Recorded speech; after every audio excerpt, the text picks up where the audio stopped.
ورور تپوس کړی دی چې ما نه د مازدیګر مونځ پاتې شي او بیا ماښام د مانځه ټیم راشي، نو زه به اول د مازدیګرې مونځ کوم که نه زه به د ماښام مونځ کوم؟ الجواب: قضا مونځونو کې واجب دی چې دا په ترتیب باندې کې او علی الفور به کې. علی الفور مطلب څه دی؟ فوراً به کې. او دا خبره پته نشي چې د مولیانو سره کم شي دلیل په دې خو صحیح دلیل نشتی چې دا به سبا قمانځه ته پرېږدي. او عقل هم دا وایي که مرګ راشي نو بیا به څه کوې؟ ماسخوتن مونځ ته نه پاتې شو، وایي سبا ماسخوتن سره به راوګرځې، نو سبا ماسخوتن پورې به ته یې څوک ګرنټي ورکولی شي؟ نشي. نو علی الفور ډایرکټ به کې. رسول الله حدیث کوي چا نه مونځ پاتې شو ودو یا تیر شو چې څنګه ورته رایاد شو څنګه د خوب راپاسې ډایرکټ به مونځ کوي. دویم مسله په ترتیب به کې. لکه اوس د یو سړي نه د ماسپښینې مازدیګرې ماښام مونځ پاتې شو، و دې چې دا مونځونه راګرځوي نو څنګه به یې کوي؟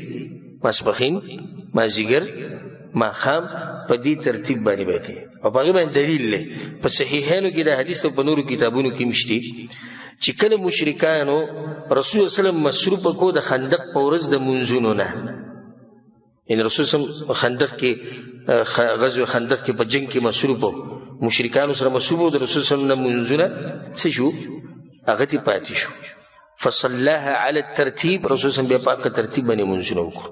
یو حدیث کې دا راځي د جابر بن عبد الله رضی الله عنه روایت دی چې عمر بن خطاب رضی الله عنه راغی د خندق په ورځ د رسول صلی الله علیه وسلم خواته بعدما غربت الشمس، نور سو ډوب شوی، فجعل يسب كفار قريش، نو د قریش کافرانو ته بدې ردې ویلې او یا رسول الله ما كدت اصلي العصر حتى كانت الشمس تغرب، یا رسول الله او مازدیګر مونځ چې مې کوو نو بلکل نور ډوبېدو، دغه ټیم کې راته موقع میلاو شو. نو رسول صلی الله علیه وسلم ورته امام نه دی کړی، نو بیا رسول صلی الله علیه وسلم اودس وکړو فصلى العصر بعدما غربت الشمس، نو مازدیګر مونځ کله وکړو؟ نور ډوب شوی. ثم صلى بعدها المغرب، نو بیا کوم مونځ وکړو؟ ماښام مونځ وکړو. د دې نه واضح شي ترتیب لازم دی. اوس راځو ورور دې مسلې له چې یو سړی دی مازدیګر مونځ ته پاتې شو، د ماښام د مانځه ټیم راغی، اوس به دې کوم مونځ مخکې کوي؟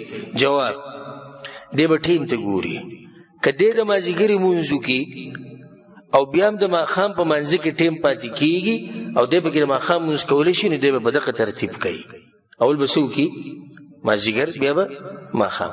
خو که به دغه وخت په دې منځه کې دومره ټیم پاتې چې په هغې کې دا یو مونځ چې دی وکړي کوم چې قضا شوی دی، بیا دغه وخت منځه ته ټیم نه میلاویږي، نو بیا به کوم مونځ مخکې کوي؟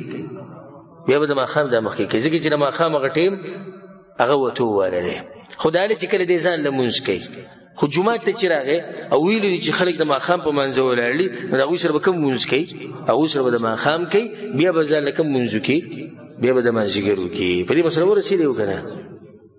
واضح شوه؟ ځکه چې دا قسمه مسلې ډېرو رونو ته راپېښېږي، نو ته به ګورې چې وخت څومره دی، دا مونځ او دغه دواړه به کېږي که نه؟ که کېږي بیا خو صحیح ده، که نه کېږي نو بیا به هغه وخت مونځ له ترجیح ورکړي په قضا مونځ باندې. او چې جومات ته ورغلې د ماښام مونځ کې، په ماښام مونځ ورسره وکړه، بیا به وروسته کوم مونځ کې؟ بیا به وروسته د مازدیګر مونځ کې. والله اعلم.